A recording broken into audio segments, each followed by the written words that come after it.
Welcome back to my channel. So for today's vlog, we are going to talk about children. Yes, children. Why? Dahil ngayon, batang tita na ako. Okay? Hindi batang ina, don't worry. Kumalma kayo, hindi ako kasama sa kaso ng mga teenage pregnancy. Yay! Okay. So, naisip ko, paano ba maging batang tita? Dahil first time ko, I want you guys to guide me. Okay? Tukol lang ba siya sa pagtitimpla ng gatas, pag-aalaga, pagbubuhat, pagpapatulog sa kanila? No. Nagkakamali ka. It is more than that. That's why I want to have a deeper knowledge about them on how they develop and what are the things I should consider dahil part ako ng kanilang developing process. Okay, so I found this video and I want you guys to learn with me, to watch with me, and I want you to sit back and relax. Okay, just watch this.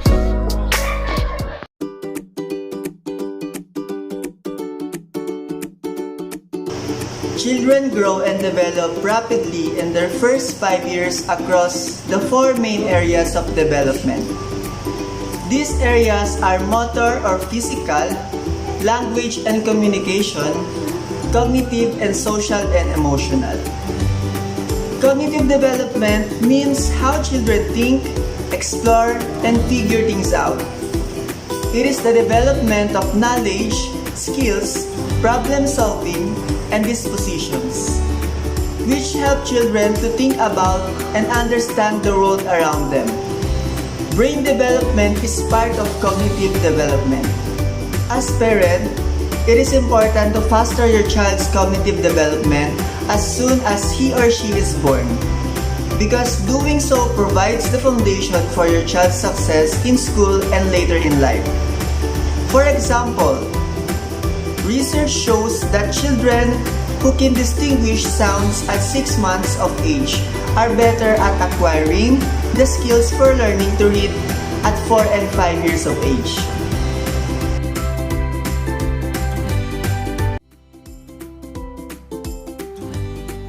Cognitive learning is an active style of learning that focuses on helping you how to maximize your brain's potential.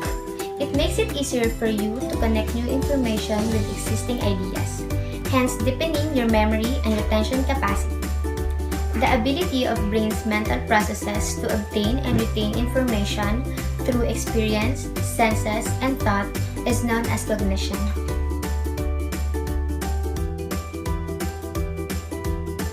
The traditional learning mainly focuses on the memorization instead of trying to improve the mastery of a particular subject.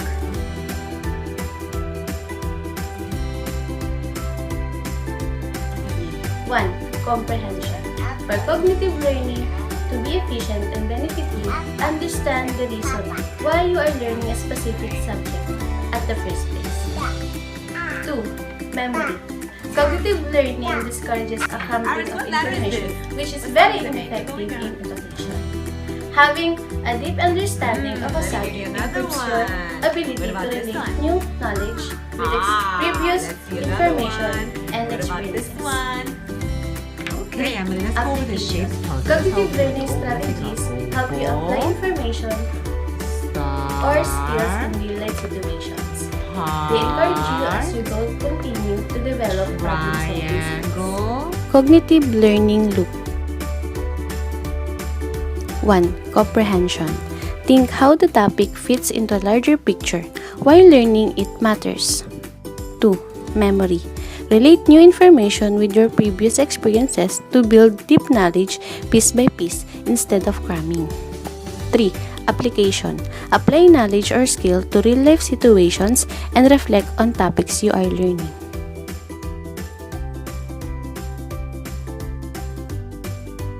Cognitive development provides children with the means of paying attention to thinking about the world around them. Everyday experiences can impact a child's cognitive development. Cognitive development encompasses a child's working memory, attention, as well as the child's ability to respond and manage to the experiences. Cognitive development can be compared to a child air traffic control tower, taking an information it on a daily basis with intent and purpose.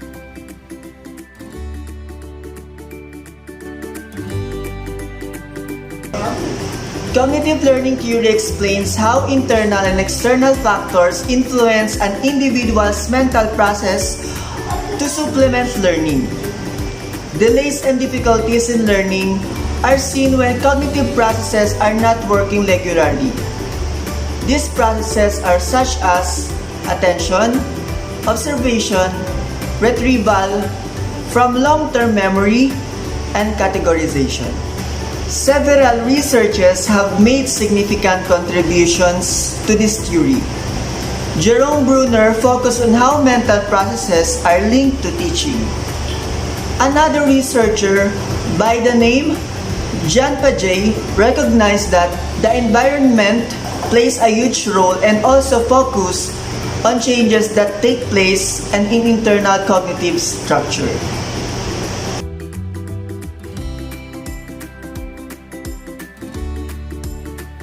The sensory motor stage. Ages, birth 2 to 2 years. Major characteristics and developmental changes. The infant knows the world through their movements and sensations. Children learn about the world through basic actions such as sucking, grasping, looking, and listening. Infants learn that things continue to exist even though they cannot be seen. Object permanence.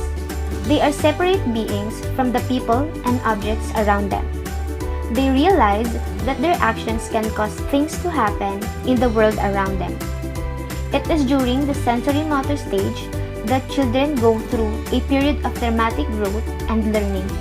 As kids interact with their environment, they are continually making new discoveries about how the world works. The pre-operational stage, 2 to 7 years old. The major characteristic and developmental changes. Children begin to think symbolically and learn to use words and picture to represent objects. Children at this stage tend to be egocentric and struggle to see things from the perspective of others. While they are getting better with the language and thinking, they still tend to think about things in very concrete terms. This stage, kids learn through pretend play but still struggle with logic and taking the point of view of other people. They also often struggle with understanding the idea of constancy. During this stage, children also become less egocentric and begin to think about how other people may think and feel. Kids in the concrete operational stage also begin to understand that their thoughts are unique to them and that not everyone else is necessarily shares their thoughts, feelings, and opinions. The final stage of Piaget's theory involves an increase in logic, the ability to use deductive reasoning, and an understanding of abstract ideas. At this point, people became more capable of seeing multiple potential solutions to problems and think more scientifically about the world around them.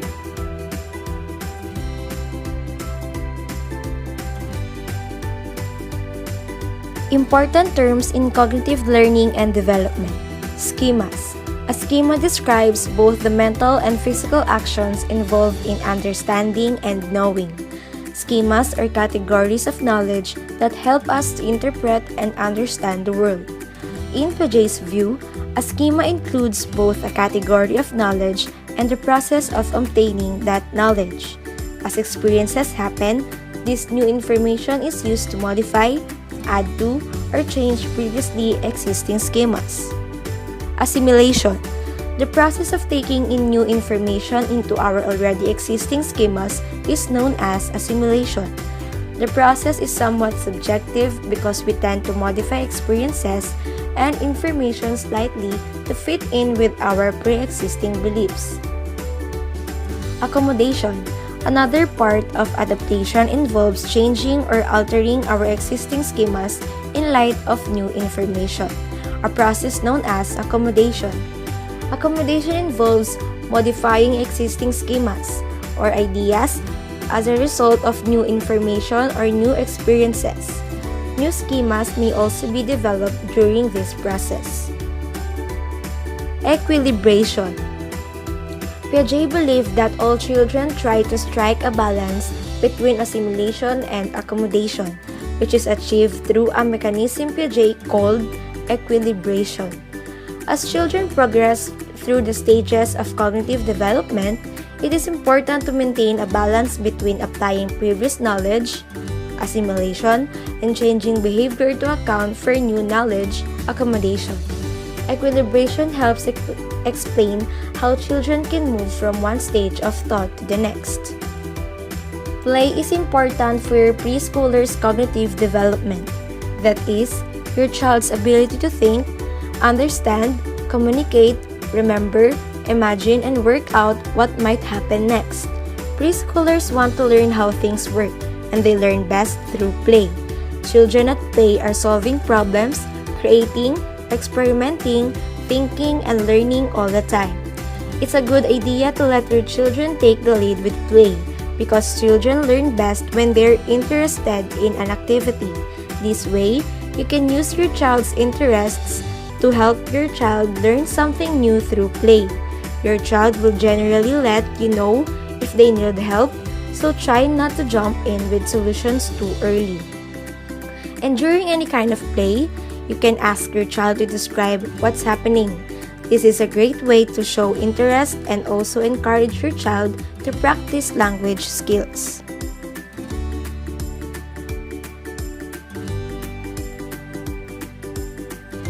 Motor skills are essential for babies' physical strength and movement. Motor skills are used every day throughout our lives. They help us move and do everything from lifting heavy items to typing on a keyboard. Motor skills are motor control begin developing after birth and will progress as children grow. According to Adolf and Hodge 2019, motor development is inherently intertwined with psychological development. As a child's motor skills afford and constrain a child's experiences and enhance the learning input they receive. Motor development includes the change in motor behavior over the lifespan and the sequential, continuous, age-related process of change. It is determined by the merging of our genetic predisposition for movement and our experiences. The soft-assembled movements allow exploration and skill refinement. The mover and the environment are both changed in the process. Movement emerges from the dynamic interaction of multiple components and systems to meet intrinsic or extrinsic demands. Motor development includes the evolution from reflexive to voluntary and goal-directed motor actions. These motor actions are never performed in isolation, but always in a varying physical environment, often requiring object and social interaction. For a child to function within this context, they require the ability to demonstrate skillful, efficient, and voluntary postures and movement patterns. Furthermore, these movement patterns or motor skills need to be performed in interaction with the environment and in response to diverse stimuli, an ability that is defined as praxis. Did you know that motor development involves more than movements and muscle growth? Motor development involves physical activities, and your child's brain is a big part of it. It takes the brain and the body's muscles to allow the skills to develop, connect, and build with all other parts of your child's development: language, social, emotional, and behavioral. Motor skills help connect your child to new experiences. Think about it.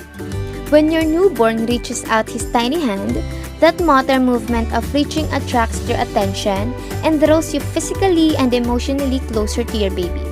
You'll probably respond with a smile and talk to him. When a preschooler learns how to jump and kick a ball, it allows her to play sports with other kids, opening up her to a new world, to a new game, skills, and social activities. Hello everyone! We are students from Besed UCC Congress Campus and good day Miss Janine Placer. Tonight, we will be having a virtual interview about motor learning development and infant and toddler professional. And may I present to you Miss Lizette Percol for her part on motor learning development. Okay, so our first topic is all about motor learning development. Miss Janine Placer, we will ask you some questions regards with the topic of motor learning development. Okay po, so our first topic po is what is the importance of collaboration of teachers, parents, and other family members to support the motor learning development of a child? Okay. So, when we say kasi na motor learning development, it talks about the how child performs, diba? So, they are using their body in performing such one thing, diba? So, for me, the importance of the collaboration of the three, yung parents, teachers, and other members of the family, yung first kasi, sa parents, they know who are their children, diba? So, alam nila kung sino yung mga bata nila and how it behaves in their home. And in line with that, in school, diba, in collaboration sa school, in face-to-face class, kasi di naman natin siya masyadong na-perform ngayon, but in real-life situation, the teacher also sees what is the capability of children, diba? So, because sa school, may mga assessment tayong ginagawa. Unlike sa bahay natin, nagpe-play lang naman yung mga bata, diba? And, ayun, as I said, yung teachers can see how child performs and how child achieve one specific task, di ba? When they ask to do one thing. And yun nga.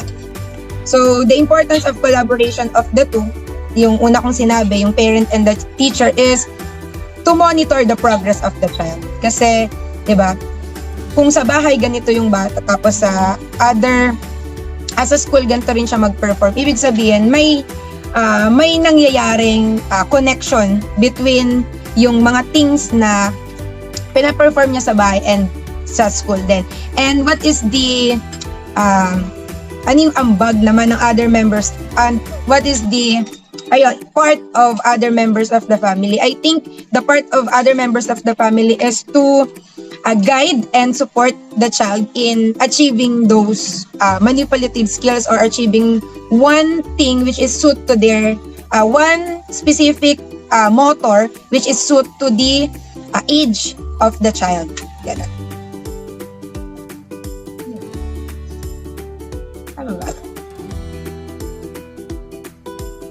So, next question po is, can you give some of your strategies or teaching styles in assessing with motor learning development?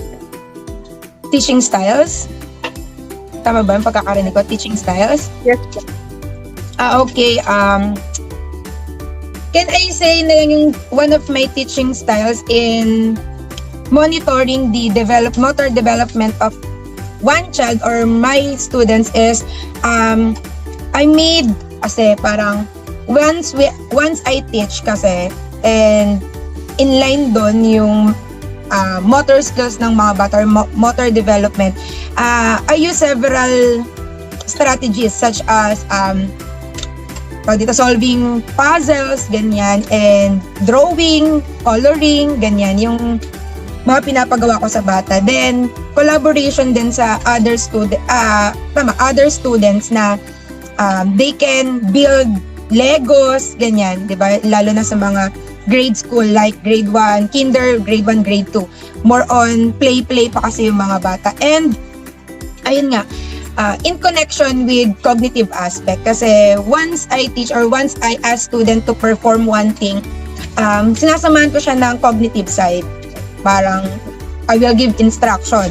Then, once I gave instruction, they need to follow that. They need to achieve that in having, parang in, tawag dito, in, ano yun, susundin, following direction. So, once they follow the direction and they get what I want them to do, so, ayun, nagkakaroon ako ng parang minsan kasi hindi naman kasi maganda kung more on skills lang siya. So dapat naiintindihan niya for him or her perform what is the task being asked to them. So ayun, so yung mga teaching strategies ko, yung ayun nga, yung mga clapping hands, ganyan, kasi 'di ba pag narinig nila yon, 'di ba, pag sabi ko okay, clap 5 times. So pag hindi nila alam yung 5, they cannot perform. Tama? They will not clap 5 times. So yun, clapping hands, solving puzzles, building towers, and yun, colors and drawings.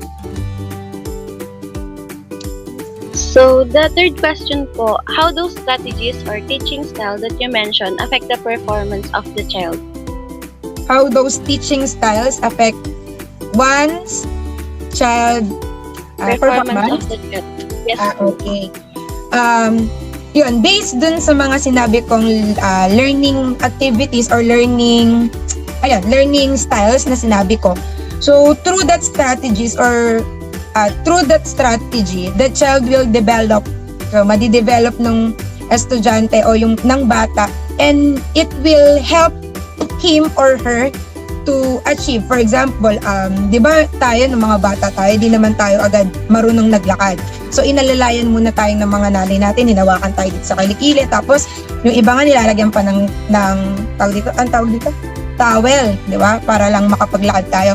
So it affects once you guide student, mas nagkakaroon siya ng kumpiyansa sa sarili niya na kaya kong gawin yon. So, hindi naman natin siya pwedeng biglain na, o kailangan magawa mo yan alone. So, without the help of the teacher, kasi, di ba, parang without the presence of physically ng teacher, the child will not perform. So, I think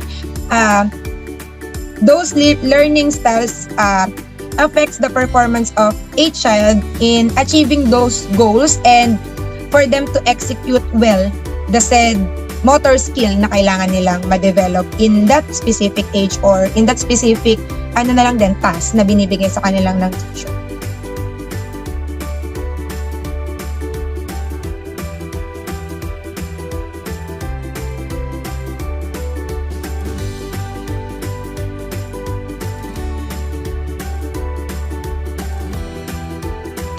Ayun po. So, let's proceed for my topic, which is Infant and Toddlers Professionals po.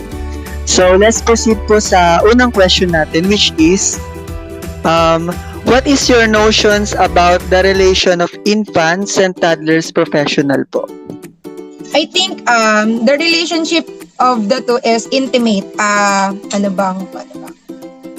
In a sense, intimate siya, parang in a sense na kasi 'di ba, infant and toddler professionals interact to one another, and the role of the toddler professionals is to give care, 'di ba? To give care to those students and give full attention to it, 'di ba? So alam naman natin na kapag bata pa, makulit, di naman nila alam kung ano yung mga ginagawa nila. So in giving full attention to them and showing that you care, diba? Parang nagkakaroon ng intimate relationship yung mga bata and dun sa toddler professionals na yan.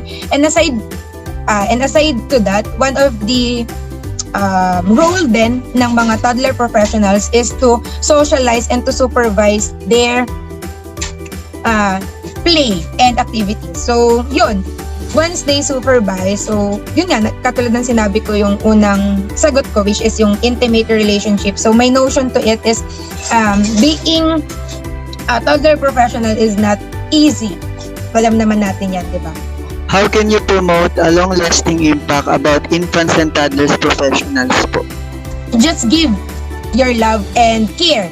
Be passionate din sa ginagawa nyo. Kasi di ba, once na maganda yung naging una ng experience ng mga bata, dadalhin nila yun hanggang sa tumanda sila. Dadalhin nila yun hanggang sa mag-grade school na sila, mag-high school na sila, mag-senior high school. So, in building foundation, good foundation to those students, so maano siya. So, mas okay. So, yung for us to give a long-lasting impact, just give pure love and care sa mga students natin or sa mga child which is needed talaga ng mga full attention ng mga tao sa paligid nila, just for them to feel that they are secured, they are loved, and they are cared for.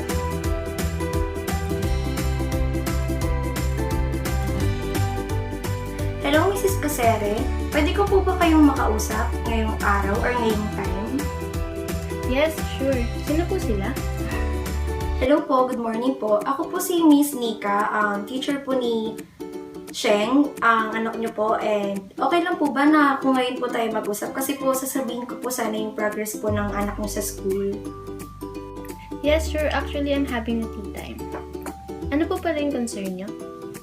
Yes po, ngayon po, gusto ko lang po sabihin yung mga outputs po ni Sheng about yun nga po sa mga schoolworks niya. Gusto ko lang po sabihin na si Sheng po ay very good child kasi lahat po ng mga activities and outputs niya is napapasa po ng maaga and yun nga po on time.